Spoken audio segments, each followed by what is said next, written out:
Now we have all heard stories about Nazis. सब लोग generally यही मानते हैं कि वो लोग बुरे लोग थे, but have you ever heard about the guy who was so bad that he was nicknamed as the angel of death? एक इंसान, एक डॉक्टर जो इतना ज़्यादा शातिर था कि इजरायली इंटेलिजेंस एजेंसी यानी मोसाद भी उसे एंड तक नहीं पकड़ पाई. If you want to learn more about this, then you're at the right place. Stay tight. अस्सलाम वालेकुम नाजरीन, एक नए एपिसोड में गौर व फिक्र के खुश आमदीद. आज हम लोग बात करने जा रहे हैं जोसेफ मेंगेले, नहीं Joseph Mengele, whatever the name is, हम इसे जोसेफ भाई बोलेंगे, ठीक है. ये हमारे लिए जोसेफ भाई हैं. और एक दूसरा कैरेक्टर है जिसका नाम है ऑटमार वॉन वर्शवर.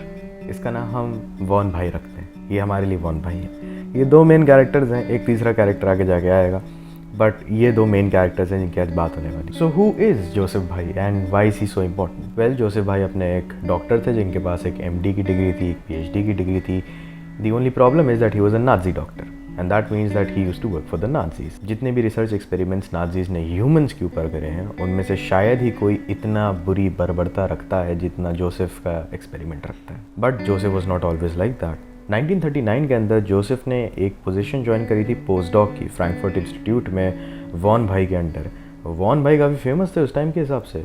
US के अंदर उनका बहुत दबदबा चलता था. उनकी जो जेनेटिकली आइडेंटिकल ट्विंस के ऊपर रिसर्च थी वो खुद रॉकफेलर फाउंडेशन ने अप्रूव करी थी. जोसेफ भाई वॉन भाई के नक्शे कदम पे चलते रहे. वो उनकी तरह से बड़े भाई थे, बट ये तो सिर्फ वक्त ही बताने वाला था कि इन दोनों लोगों के नाम से जो ट्विन का वर्ड है वो कितनी गहरे तरीके से जुड़ जाएगा और किसी भी पॉजिटिव सेंस में नहीं. अब फास्ट फॉरवर्ड करते हैं 1941 में. So in 1941 Joseph Mengele goes on to join the Schutzstaffel और the SS army, but he gets injured within a year, right. And 1942 के अंदर एक और इम्पॉर्टेंट बात हुई है, वो ये है कि अपने जो वॉन भाई है ना, 1942 के अंदर von Verschuer became the director of Kaiser Wilhelm Institute for anthropology, human genetics and Eugenix.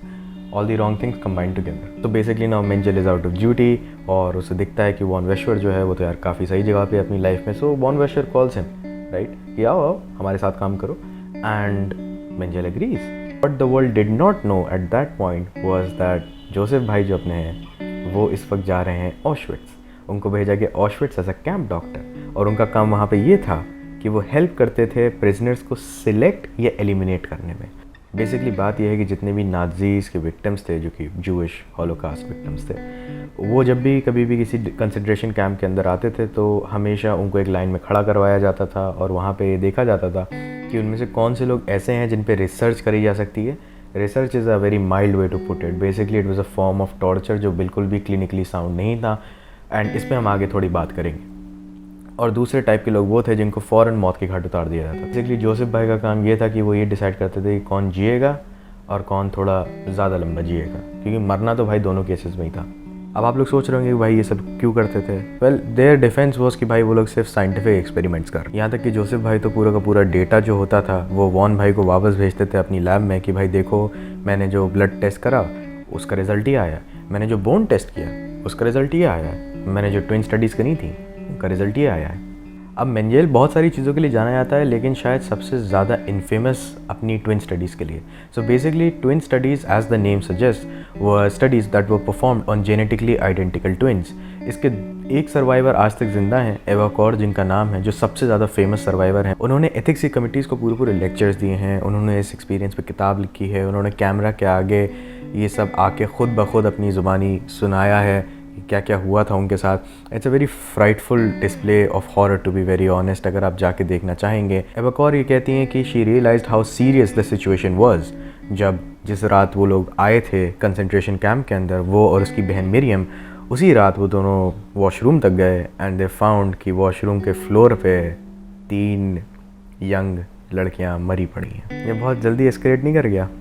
याद है मैंने कहा था कि जोसेफ मेंजेल या वॉन वर्शवर हमेशा इसी बात को लेके आगे बढ़ते थे कि भाई हम तो ये साइंस के लिए कर रहे हैं. उसके ऊपर बहुत बड़ा डाउट है, क्योंकि पूरी की पूरी मेडिकल फ्रेटर्निटी आज इस बात पे श्योर नहीं है कि नाजी एक्सपेरिमेंट्स जो थे क्या वो क्लिनिकली साउंड भी थे, क्या वो रोबस्ट भी थे. इट टर्न्स आउट कि बहुत सारी सिचुएशंस में नाजीज़ कभी भी कोई क्वेश्चन एक्सप्लोर नहीं कर रहे होते थे.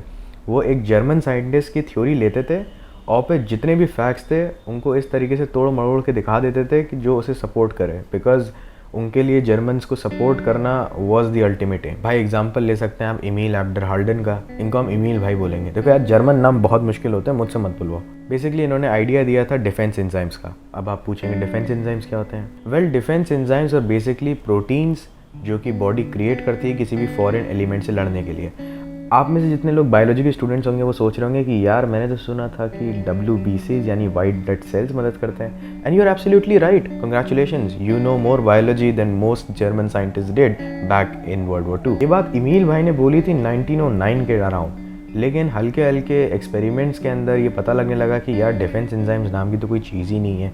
US ने तो पूरी तरीके से इसे डिबंक कर दिया था, लेकिन क्योंकि जर्मनी की बात थी, इज्जत व आबरू पे बात थी, तो भाई फॉलो करते रहो। ऐसा शख्स जो अपनी थ्योरी चेंज करने के लिए रेडी नहीं है in the face of facts becomes the director of the oldest scientific school in Germany, the Leopoldina, in 1931, and he stays the director till 1950, that is till his death। यही believe, defence enzymes का ही belief, ऐसा belief था जिसकी वजह से Mengele वो सारे के सारे एक्सपेरिमेंट्स कर रहा था। प्राइमरीली वो सब के जितने भी ब्लड सैंपल्स थे, चाहे वो ट्विंस के होते थे चाहे वो नॉन ट्विंस के होते थे, उनको कलेक्ट करता था, वॉन वेश्वर की लैब में भेजता था, और वॉन वेश्वर वहाँ पे टेस्ट करता था कि भाई इनके अंदर डिफेंस एंजाइम्स है कि नहीं है।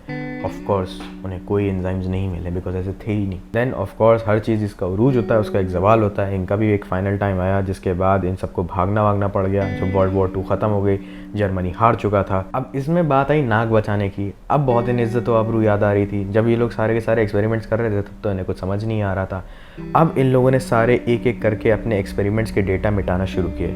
वॉन वेश्वर ने अपने आप को बिल्कुल डिस्टेंस कर लिया किसी भी डिफेंस एंजाइम की थ्योरी से। उन्होंने कोई भी ऐसा डेटा नहीं रखा अपनी रिकॉर्ड बुक में जो कभी भी उनकी रेपुटेशन को बाद में जाके डैमेज कर सकता था। जोसेफ मेंजेल भाई का अगर आप पूछें तो वो तो गायब ही हो गए। वो तो सीधा का सीधा साउथ अमेरिका भाग गए। साउथ अमेरिका की बात करें तो कहीं ना कहीं वो अर्जेंटीना गए, वो पैराग्वे गए, and then finally he went to Brazil. बहुत फनी बात यह है कि जो इनके कलीग्स थे who had stayed behind in Germany, उन लोगों ने एफिडेविट साइन करके दिए ये बात प्रूफ करते हुए कि हाँ, वॉन वेश्वर और जोसेफ मेंजेल दोनों इनोसेंट है, दोनों का ऑशविट्ज़ से कुछ लेना देना था ही नहीं। The sad part of the story is that Joseph Mengele could not be traced down. Israeli agency Mossad tried, the Nazi hunters tried, the West German government tried, all three failed। इन तीनों को पता लगा कि Joseph Mengele मर चुका है quite a few years after he had died, and he had died because of a stroke while swimming एक दूसरे नाम के under, and he was buried in Brazil। That's the story। So यार ये काफ़ी सैड एंडिंग हो गई। Well anyway, not all endings are sad, and I am sure हम इस पूरे सीरीज़ में कहीं ना कहीं कोई ऐसी वीडियोस करेंगे जिनकी गुड एंडिंग्स भी होंगी। We'll keep discussing new academic ideas. If you have any idea which you want me to explore, तो यार प्लीज़ नीचे कमेंट सेक्शन में डाल दो। We come out with such kind of videos every Saturday, and see you next time.